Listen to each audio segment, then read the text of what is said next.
Sheila Burling in an Inspector Call certainly covets a happy, decent, upright family life, and is fortunate that she, unlike Eva Smith, falls into the category of the type of girl most men would choose to marry rather than use and abuse. However, she is understandably shocked to her very core following revelations about Gerald's affair with Daisy Renton.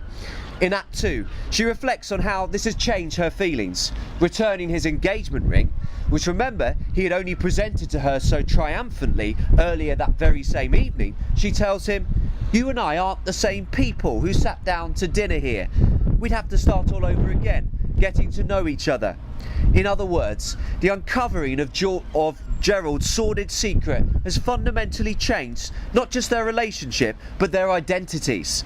Gerald is a different person for indulging himself as, to use Sheila's deeply sarcastic words, a wonderful fairy prince, and deceiving others about it, while Sheila has also changed. She now needs time to reflect, to adapt her previously more simplistic, positive view of men in society, and this period of contemplation will make her a slightly older, more mature person. And perhaps this different person may decide in the end not to marry the man who is also now different, the previous version she looked up so much. I'd now like to make one final link between the two texts, and that is the comment on the way both texts contain a sense of impending downfall. In Of Mice and Men, this is shown in the use of foreshadowing. Right from the moment we meet Lenny in part 1, there are hints that this is a man who is unable to control or understand his strength, and that this lack of comprehension will result in catastrophe. One form these hints take is in his relationship with animals. Following impatient instructions from George, Lenny reluctantly unveils a dead mouse from his pocket, only to explain plaintively, "I wasn't doing nothing bad with it, George, just stroking it." Lenny's language is pitifully childish and simple, and his desire to stroke something soft is also so harmless in intention. The problem is that Lenny gets too carried away when doing so, and isn't able to temper his desires with a sensitive appreciation that moderation may be required to preserve life. Another example of Steinbeck foreshadowing Lenny's killing of Curly's wife is seen at the beginning of part 5 as he surveys a dead puppy. Alone in the great barn, he speaks softly to the animal's corpse. "Why did you gotta get killed? You ain't so little as mice. I didn't bounce you hard. Now maybe George ain't gonna let me tend no rabbits if he finds out you got killed." Lenny's belligerent words show both an immature obsession with an impossibly idyllic future, but also that he totally lacks the skill that we develop as children and use in our everyday lives as adults, how to learn from experience. Lenny makes the same mistakes again and again, and all he knows is that he would be told off for them by George. Yes, he has a hazy sense of right and wrong, and indeed Lenny is ironically fundamentally a good person, but he does not have the mental capacity to ensure that any moral code he does possess regulates his behaviour to ensure the safety and well-being of others.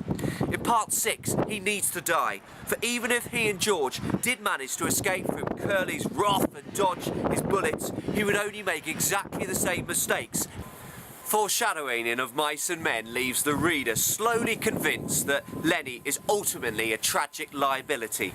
However, in An Inspector Calls, it is the extraordinary character of the inspector himself who leaves both the audience and the younger, more astute characters on the stage aware that downfall is imminent. Towards the beginning of Act 2, and following revelations about Mr. Burling and Sheila Burling, Mrs. Burling tries to dismiss the inspector with typically glib, bourgeois patter. She speaks in an easy tone to tell this preposterous gatecrasher, "I'm Mrs. Burling, you know. My husband has just explained why you're here, and while we'll be glad to tell you anything you want to know, I don't think we can help you much." The use of the first-person plural shows her attempting to present a collective front against this man who has scraps of information about them individually, whilst the phrase, "I don't think we can help you much," is a clear hint that she feels it is now time for the man to depart. However, it is not the inspector who responds first to this, but Sheila. She cries out, "No, mother, please!" before continuing, "I know it sounds silly, You see, I feel you're beginning all wrong, and I'm afraid you'll say something or do something that you'll be sorry for afterwards.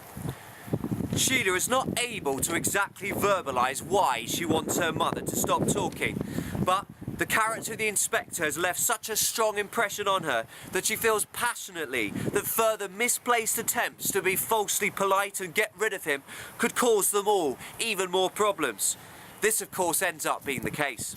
Mrs. Burling is gently goaded by the inspector into revealing incredibly strong feelings about men who make girls pregnant and fail to shoulder the consequences. She says pompously, he should be made an example of, and even more strongly, he ought to be dealt with very severely. However, her poise and self-confidence rapidly evaporate with the realisation that this conveniently unknown third person is actually her son, Eric, whom she would obviously, as a mother, want to defend and protect at all costs.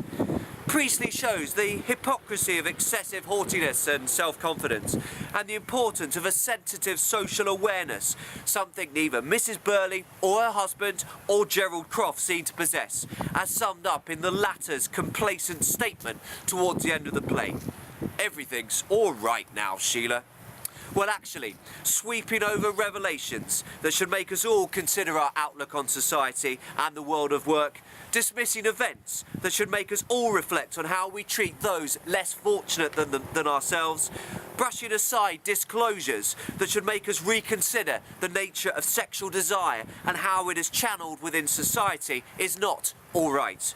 As Sheila quite rightly responds, we must think. This has been a Schofield on Shakespeare production, exploring some of the key ideas and themes in Priestley's and Inspector Calls and Steinbeck's Of Mice and Men. Thanks for watching. Good morning.